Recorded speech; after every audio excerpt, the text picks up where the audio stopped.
नमस्कार साथियों, स्वागत है आप सभी का बीपीएससी स्टडी आईक्यू चैनल पर। मेरा नाम है अभिषेक और आज बिहार की खबर में हम डिस्कस करने वाले हैं एक करंट अफेयर्स का इंपॉर्टेंट टॉपिक जो कि रिलेटेड है सिविलियन अवार्ड से। भारत में दिए जाने वाले जो सिविलियन अवार्ड्स होते हैं उनमें से उनके नाम होते हैं भारत रत्न, पद्म अवार्ड जो होते हैं, पद्म विभूषण, पद्म भूषण, पद्मश्री।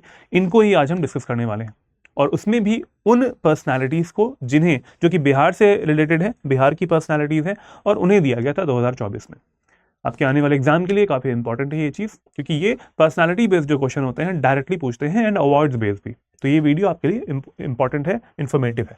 चलिए बढ़ते हैं आगे बिना देरी किए हुए। बीपीएससी स्टडी आईक्यू चैनल को अगर आपने सब्सक्राइब नहीं किया है तो प्लीज कर लीजिएगा, क्योंकि यहीं पर आपको सारे इंफॉर्मेटिव वीडियोस बिहार से रिलेटेड स्टडी आईक्यू की तरफ से मिलने वाले हैं। कैसे सब्सक्राइब करना है, जाना है आपको स्टडी आईक्यू पीसीएस के यूट्यूब होम पेज पर। यहाँ पे जाएंगे, नीचे की तरफ आपको दिखाई देगा स्टडी आईक्यू बीपीएससी नाम से एक मिल जाएगा, आप इसको सब्सक्राइब कर सकते हैं। चलिए बढ़ते हैं आगे टॉपिक की तरफ। टॉपिक हमारा है भारत रत्न। सबसे पहले जान लेते हैं कि भारत रत्न जो होता है वो उसके बारे में पहले जानेंगे, उसके बाद पर्सनालिटी के बारे में जानेंगे। ठीक है, तो भारत रत्न जो होता है it is the highest civilian award. ये भारत का एक सर्वोच्च नागरिक पुरस्कार है, सर्वोच्च नागरिक पुरस्कार होता है। कब इंस्टीट्यूट हुआ था? 1954 में इसकी स्थापना करी गई थी, स्थापित हुआ था। और यह मानव प्रेरक किस वजह से, किसके लिए दिया जाता है? देखो कैसा दिखता है, ये किस तरीके का रहता है। ठीक है, अगर आपसे पूछा जाए कि किस तरीके का दिखता है तो ये एक इसका जो शेप है वो ऐसा रहता है। और किस वजह से दिया जाता है, पर्पस क्या होता है इसका? यह मानव प्रयास के किसी भी क्षेत्र में उच्चतम स्तर की असाधारण सेवा, ठीक है, उच्चतम स्तर, हाईएस्ट जो है एक्सेप्शनल जो सर्विस रहती है उसके लिए दिया जाता है, मान्यता के लिए प्रदान किया जाता है। ये कंडीशन जो है इसकी ये रहती है कि पूरे साल में, एक साल के अंदर अंदर ये सिर्फ 3 लोगों को दिया जाता है, 3 अवार्ड दिए जाते हैं। तो चलिए इसके बाद आगे बढ़ते हैं कि बिहार में किनको दिया गया है। यहाँ पर आप पर्सनालिटी देख पा रहे हैं, इमेज देख पा रहे हैं, और ये है कौन? ये है कर्पूरी ठाकुर जी। ये है कर्पूरी ठाकुर जी। 2024 में इन्हें ही भारत रत्न दिया गया था। इनका जन्म हुआ था 1924 में और इनकी मृत्यु हुई थी 1988 में, 1988 में। और क्या पर्सनालिटी थे, क्या करते थे, इसके बारे में यहाँ पे मेंशन है। जैसे इनका बर्थ जो हुआ था वो कहाँ पे हुआ था? समस्तीपुर जिले में हुआ था। किस वजह से फेमस है ये? इन्हें जन नायक भी बोला जाता था। पॉलिटिकल इनका एक बहुत बड़ा एक जीवन काल भी रहा है, राइट। और वो भारत रत्न पाने वाले 40वें व्यक्ति थे। देखिए इनके बारे में जान लेते हैं। ये भारत रत्न पाने वाले पूरे इंडिया भर में ये 40वें व्यक्ति थे। मरणोपरांत भारत रत्न पाने वाले ये 15वें व्यक्ति हैं और बिहार से भारत रत्न पाने वाले ये 4थे व्यक्ति हैं। इनसे क्वेश्चंस बन सकते हैं आपके लिए, क्योंकि इन्हें जो भारत रत्न दिया गया है, जो 1988 में इनकी डेथ हो गई थी, और दिया कब गया है? 2024 में दिया गया है। तो इट मीन्स ये इनको पोस्टमसली दिया गया है, मरणोपरांत दिया गया है। इट मीन्स ये एक इंपॉर्टेंट पॉइंट हो सकता है यहाँ पर। और भारत रत्न पाने वाली ये 40वें व्यक्ति हैं पूरे भारत में। ठीक है, तो ये फैक्टर जो है, ये इंपॉर्टेंट फैक्ट्स यहाँ पे दिए गए हैं। प्लीज इसको आप लोग याद कर लीजिएगा। इन्हें जन नायक भी बोला जाता है, पूरे इंडिया भर में इसी नाम से फेमस है। भारत रत्न की बात होगी। अब आते हैं पद्म अवार्ड्स पे। पद्म अवार्ड जो होते हैं उनमें पद्म विभूषण आता है, पद्म भूषण आता है, उसके बाद में पद्मश्री आता है। तो पद्म विभूषण जो होता है, now that is the second highest civilian award होता है। तो ये भारत का दूसरा सर्वोच्च नागरिक पुरस्कार होता है, पद्म विभूषण। देन कम्स पद्म भूषण, जो भारत का तीसरा सर्वोच्च नागरिक पुरस्कार होगा। उसके बाद आता है पद्मश्री, जिसको हम लोग बोलते हैं भारत का चौथा सर्वोच्च नागरिक पुरस्कार। ये जो ऑर्डर है इसको ध्यान में रखिएगा कि कौन जो होता है वो सेकंड पे है, फर्स्ट पे है, थर्ड पे है या फिर फोर्थ पे आता है। नेक्स्ट उसके बाद यहाँ पे लिखा हुआ है कि 2024 में जो दिए गए थे पद्म अवार्ड्स, जो कि 3 कैटेगरी वाले होते हैं, ये इनमें प्रॉब्लम ये है कि याद कैसे करना है आपको। इसमें जो एक पर्सन को दिया गया था बिहार से रिलेटेड जो है, वो एक पर्सन थे जिनको दिया गया था पद्म विभूषण, एक पर्सन है जिनको दिया गया था पद्म भूषण, और बाकी जो 5 पर्सन्स हैं उनको दिया गया था पद्मश्री। तो टोटल कितने हो गए? टोटल हो गए 7 पर्सन्स जो हैं, इनको दिया गया था पद्म अवार्ड्स। 2024 में बिहार से रिलेटेड 7 लोगों को पद्म अवार्ड्स दिए गए थे। राइट, इस तरीके से आपको याद करना है। अब जान लेते हैं उन लोगों के बारे में। यहाँ पर वही चीज लिखा हुआ है, बिहार के कुल 7 व्यक्तियों को पद्म पुरस्कार 2024 दिया गया था, जिसमें से कि एक पद्म विभूषण वाले हैं, एक पद्म भूषण दिया गया था, और इसमें से 5 जो है वो पद्मश्री वाले। अब जान लेते हैं कि ये जो पर्सनालिटीज हैं इनके बारे में। तो पद्म विभूषण जो है वो दिया गया था बिंदेश्वर पाठक जी को। पद्म विभूषण जो दिया गया है वो दिया गया है किसको? बिंदेश्वर पाठक जी को दिया गया है। ये भी पॉस्थुमसली दिया गया है, मरणोपरांत दिया गया है। इनकी मृत्यु हो चुकी है और उसके बाद में इनको दिया गया। इनका फील्ड क्या था? इनका फील्ड है सोशल वर्क, सामाजिक कार्य जो है ये इनका फील्ड है। यू कैन सी इनकी डेथ कब हुई थी? 15 अगस्त 2023 में हुई है और 2024 में इनको दिया गया है। इन्होंने काम कौन सा किया था सोशल वर्क वाला? इनको बोला गया था, इनको बोला जाता था टॉयलेट मैन ऑफ इंडिया। इनको बोलते हैं toilet man of India because इन्होंने क्या स्थापना करी थी?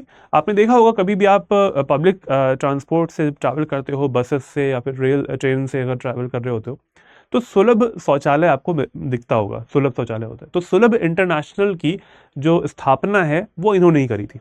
जैसे यहाँ पे लिखा हुआ है, उन्होंने एक सामाजिक सेवा संगठन सुलभ इंटरनेशनल की स्थापना भी करी थी, और राष्ट्रव्यापी स्वच्छता आंदोलन के निर्माण में उनका काम को सराहा भी जाता है, और उन्हें इसी वजह से क्या बोलते हैं?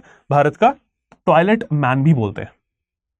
ठीक है, तो इन्हें दिया गया था, बिंदेश्वरी पाठक जी को मिला था हमारा पद्म विभूषण। 1% बिहार से ये हो गए 2024 वाला। नेक्स्ट आते हैं पद्म भूषण पर। पद्म भूषण ये किनको दिया गया है? ये एक बहुत बड़ी पर्सनालिटी है, डॉक्टर है, इनके बारे में सारी चीज यहाँ पे मेंशन है। यू कैन सी इनकी फोटो भी आप देख पा रहे हैं। चंद्रेश्वर प्रसाद ठाकुर जी, चंद्रेश्वर प्रसाद ठाकुर जी, इन्हें मेडिसिन होगा यहाँ पे, मेडिसिन मतलब कि ये वैसे डॉक्टर है ना, तो इनका पर्पस क्या था, इनका काम क्या था वो देख लेते हैं। इज ए रिनाउंड डॉक्टर, ये एक बहुत बड़ी एक प्रसिद्ध डॉक्टर है, वैज्ञानिक, और पटना से 5 बार सांसद भी रह चुके हैं। पॉलिटिकल करियर भी है और इनका एक मेडिकल करियर भी रहा है, मेडिकल फील्ड में। और क्या किया था इन्होंने वो देख लेते हैं, यहाँ पर लिखा हुआ है। काला अजहर एक बीमारी होती है, काला अजहर, पर उनके अग्रणी शोध ने उपचार की पद्धति को बदल दिया और असंख्य लोगों की जान भी बचाई है। तो इनका, जैसे मैंने बताया आपको, यहाँ पे लिखा हुआ साइंटिस्ट हैं, तो इस बारे में इनके जो लेख हैं, इनके जो साइंटिस्ट रह चुके हैं और इनके जो वर्क्स हैं, इससे इस बीमारी में काफ़ी ज़्यादा मेडिसिन को लेकर और जितना भी इनके एक्सपेरिमेंट्स होते रहते हैं इस चीज़ में, उससे लोगों की जान भी बची हुई है। और इनका अच्छा खासा एक पॉलिटिकल करियर भी रहा है, 5 बार पटना से सांसद बन चुके हैं, वैज्ञानिक भी हैं और डॉक्टर भी हैं। तो इस वजह से इन्हें मिला है क्या? एक्सेप्शनल सर्विस की वजह से पद्म भूषण मिला है इन्हें, चंद्रेश्वर प्रसाद ठाकुर जी को। किस, अच्छा इसमें एग्जाम में क्या आ सकता है? एग्जाम में आ सकता है इसमें कि कौन सी ऐसी डिजीज है जिस पर काम करने की वजह से इन्हें पद्म भूषण जो है वो मिला हुआ है, दैट इज काला अजहर। अब आगे बढ़ते हैं, तो 2 हो गए हमारे, एक पद्म विभूषण की पर्सनालिटी हो गए, एक हो गए पद्म भूषण की पर्सनालिटी हो गए। अब जितने भी हमारे 5 पर्सनालिटीज आएंगे वो वाले कौन से होंगे? वो होंगे पद्मश्री वाले। नाउ द फर्स्ट पर्सन जिन्हें पद्मश्री मिला है, यू कैन सी उनका नाम क्या है? उनका नाम है श्री अशोक कुमार विश्वास।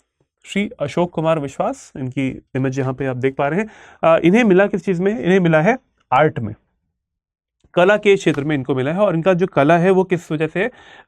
एक कला है होती है जिसको हम लोग बोलते हैं टिकुली, ठीक है, टिकुली आर्ट, बिंदी ना, बिंदी जो होती है, बिंदी टिकुली आर्ट। और ये बहुत पहले से फेमस है बिहार के क्षेत्र में। कब से फेमस है? An ancient craft dating back to the modern period, Maurya काल के समय से ये जो चीज फेमस है, जो आर्ट है वो फेमस है। और इन्होंने रिवाइव किया है इस आर्ट को, इन्होंने रिवाइव भी किया है। रिवाइव करने के बाद में इन्होंने बिहार में, इंडिया में और इंटरनेशनल लेवल पे भी इसको आगे भी बढ़ाया है। ठीक है, he is a folk artist from Bihar who has consecrated 5 decades of his life towards reviving the Tikuli art. तो इसके बारे में, अच्छा ये कभी भी पूछ सकते हैं कि कौन सी आर्ट है ना, थोड़ा सा डीप में जाके पढ़ना पड़ेगा अभी, क्योंकि आप जानते हैं कि आने वाले जितने भी कॉम्पिटिशन होंगे उसमें ऊपर से पढ़ने वाले लोग जो होते हैं, उसमें क्या होता है कि जब एग्जामिनर क्वेश्चंस बनाते हैं तो they ask some deep things. ठीक है, तो डीप चीज़ों को पढ़ने के लिए आपको ये समझना पड़ेगा किस आर्ट के लिए, सिर्फ आर्ट नहीं, कौन सी आर्ट है वो भी समझना पड़ेगा। तो टिकुली आर्ट के लिए इन्हें मिला हुआ है।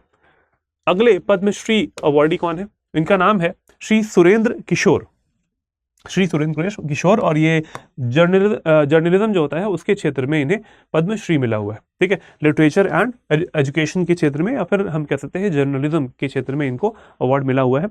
ये बिहार में एक मशहूर पत्रकार है जो पिछले 5 दशकों में इन्होंने पत्रकारिता करी है। बहुत ही एक सिंपल पर्सनालिटी है, एक गांधीयन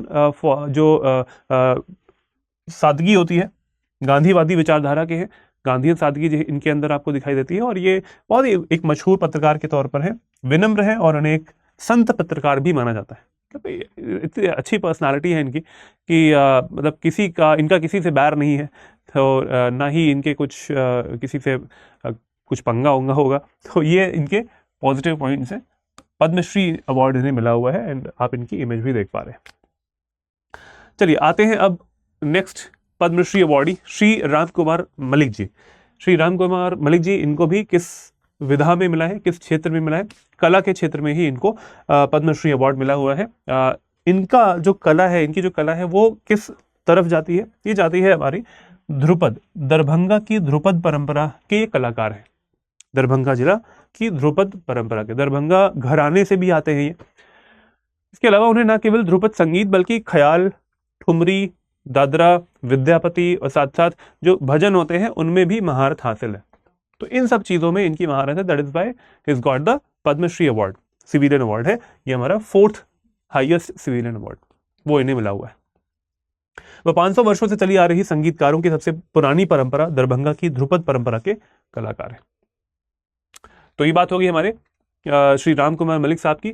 अब आते हैं आगे, आर्ट के फॉर्म में था इनका भी। अब आते हैं अगले पद्मश्री अवार्डीज की तरफ। यू कैन सी यहाँ पे 2 पर्सन है, इनको साथ में दिया गया है। श्रीमती मिसेस शांति देवी पासवान एंड श्री शिवान पासवान, इनको दिया गया है और इनको भी कला के क्षेत्र में मिला है।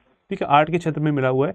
और ये देखिए कि इनको मिला किस वजह से, इनको मिला है मधुबनी पेंटिंग के लिए, मिथिला या फिर मधुबनी पेंटिंग के लिए। Shrimati Shanti Devi is an eminent Mithila painting artist who is known for her outstanding contribution to Godna style.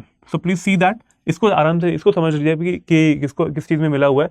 Madhubani painting, बिल्कुल सही बात है, आर्ट के लिए क्षेत्र में मिला है, मधुबनी पेंटिंग में मिला है। और कौन सी स्टाइल के लिए मिला है? गोदना पेंटिंग। ठीक है, यहाँ पे लिखा हुआ है गोदना शैली के लिए मिला हुआ है। नेक्स्ट पॉइंट है यहाँ पे नीचे की तरफ, जो शिवान पासवान जी हैं, इनके बारे में लिखा हुआ है कि कला के क्षेत्र में एक महान व्यक्ति हैं और उन्हें मिथिला कला के कैनवस पर एक अमिट छाप छोड़ी है। मिथिला कला से दोनों रिलेटेड है। ठीक है, मिथिला पेंटिंग, मधुबनी पेंटिंग जो है इससे रिलेटेड है। तो ये हमने देखा आज पद्म अवार्ड्स के बारे में देखा, भारत रत्न जो है उनके अवार्ड्स के बारे में देखा, कुछ पर्सनालिटीज के बारे में हमने डिस्कस भी किया, अवार्ड के बारे में भी जाना है। अब जल्दी से इस क्वेश्चन का जो आंसर है आपको देना है कमेंट बॉक्स में। पहला ये एक 2 स्टेटमेंट वाला क्वेश्चन है, आपको बताना है कि इनमें से कौन सा स्टेटमेंट जो है वो सही है। पहला स्टेटमेंट कहता है the number of the annual awards for the Bharat Ratna is restricted to maximum number of 3 in the particular year. और सेकंड स्टेटमेंट कहता है the Padma awards committee is constituted by the prime minister every year.